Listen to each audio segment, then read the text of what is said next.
গরমের দিনে ঠিক এই পদ্ধতিতে ঢ্যাঁড়স আলুর চচ্চড়ি বানিয়ে নাও, গরম ভাতের সাথে ভীষণই ভালো লাগে। রইল আজকে রেসিপি। নমস্কার বন্ধুরা, happy with Gopa kitchen cooking এর আরও একটি নতুন পর্বে জানাই তোমাদের সকলকে স্বাগতম। আজকে তোমাদের সাথে শেয়ার করব খুবই সহজ পদ্ধতিতে এবং সাধারণ মশলা দিয়ে ভেন্ডি আলুর চচ্চড়ি। ভেন্ডি আলুর চচ্চড়ি বানানোর জন্য এখানে আমি ভেন্ডিটা দু টুকরো করে কেটে নিয়েছি। যেহেতু একটু বড় সাইজের ভেন্ডি, যদি ছোট ভেন্ডি হয় তবে গোটা গোটাও রাখতে পারো। আর কেটে নিয়েছি দুটো আলু, একটু আলু ভাজার থেকে মোটা মোটা করে কেটে নিয়েছি। গ্যাসে একটা কড়াই বসিয়েছি, কড়াইয়ের মধ্যে দিয়ে দিচ্ছি 2 চামচ মতো সর্ষের তেল। সর্ষের তেলটা গরম হয়ে গেলে প্রথমে এর মধ্যে দিয়ে দেবো সামান্য লবণ। লবণ দেওয়ার পরে দিয়ে দেবো ঢ্যাঁড়সগুলো। ঢ্যাঁড়সগুলো আমি ধুয়েই কেটেছি। এবারে ঢ্যাঁড়সটা ভেজে নেব।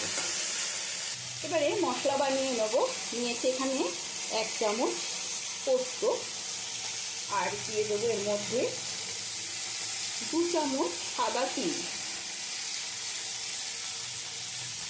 পোস্ত আর সাদা তিলটা প্রথমে শুকনো ঘুরিয়ে নেব।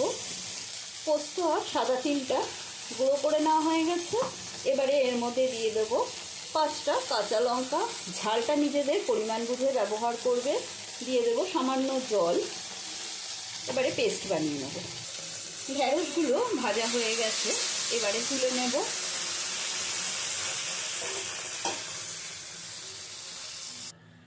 ঢ্যাঁড়সগুলো তুলে নেওয়ার পরে কড়াইতে দিয়ে দেবো আরও 3 চামচ মতো সর্ষের তেল। সর্ষের তেলটা গরম হয়ে গেলে ফোড়নে দিয়ে দিচ্ছি কালো জিরে, আর দিয়ে দেবো একটা শুকনো লঙ্কা। শুকনো লঙ্কা কালো জিরে ফোড়নটা ভালো করে নেড়ে চেড়ে নেব। ফোড়ন থেকে গন্ধ বেরোলে এর মধ্যে দিয়ে দেব কেটে রাখা আলুগুলো।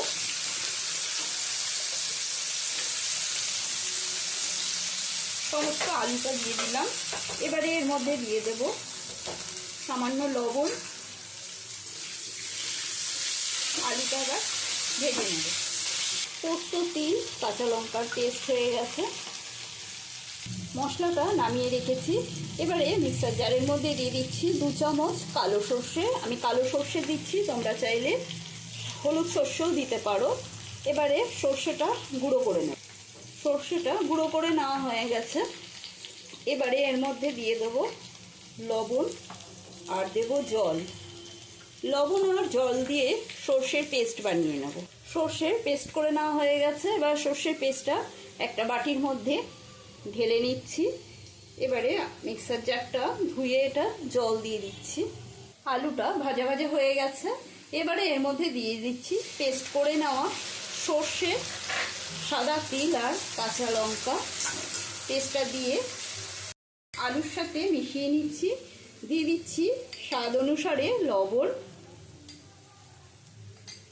দিয়ে দেব হলুদ গুঁড়ো।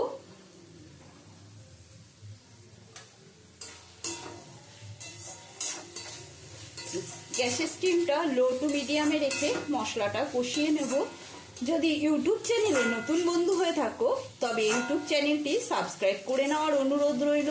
পাশে থাকা বেল আইকনটা প্রেস করে, আর যদি ফেসবুক থেকে দেখে থাকো তবে পেজটি ফলো করার অনুরোধ রইল।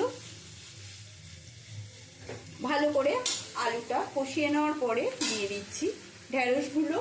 ঢ্যাঁড়সগুলো দিয়েও মশলার সাথে কষিয়ে নেব। যেহেতু পোস্ত আছে বেশি কষানোর দরকার নেই, সামান্য একটু কষিয়ে নিলেই হবে। দিয়ে দেবো এর মধ্যে মশলার বাটি ধোয়া জল। মশলার বাটি ধোয়া জলটা দিয়েও আবারও কিছুক্ষণ নেড়ে চেড়ে নেব। খানিকক্ষণ মশলা দিয়ে আলু আর ঢ্যাঁড়সটা কষিয়ে নেওয়ার পরে দিয়ে দিচ্ছি সর্ষের জলটা। সর্ষের জলটা আমি দিচ্ছি, দেখো সর্ষের যে কালো ছিবড়েটা রয়েছে সেই ছিবড়েটা ফেলে দিচ্ছি।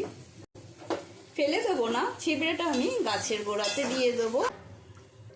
দুটো গোটা কাঁচা লঙ্কা দিয়ে দিলাম। দিয়ে এবারে ঢাকা বন্ধ করে দিলাম আলুটা ঢ্যাঁড়সটা সেদ্ধ হওয়ার জন্য। কিছুক্ষণ বাদে ঢাকাটা সরিয়ে নিচ্ছি।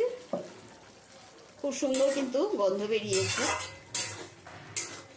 তোমরা চাইলে এটা পুরোটা পোস্ত দিয়েও করতে পারো, একটু পোস্তর সাথে সাদা তিল মিশিয়ে করলে খেতে বেশি ভালো লাগে, সেই জন্য আমি একটু ওর মধ্যে তিলও ব্যবহার করলাম।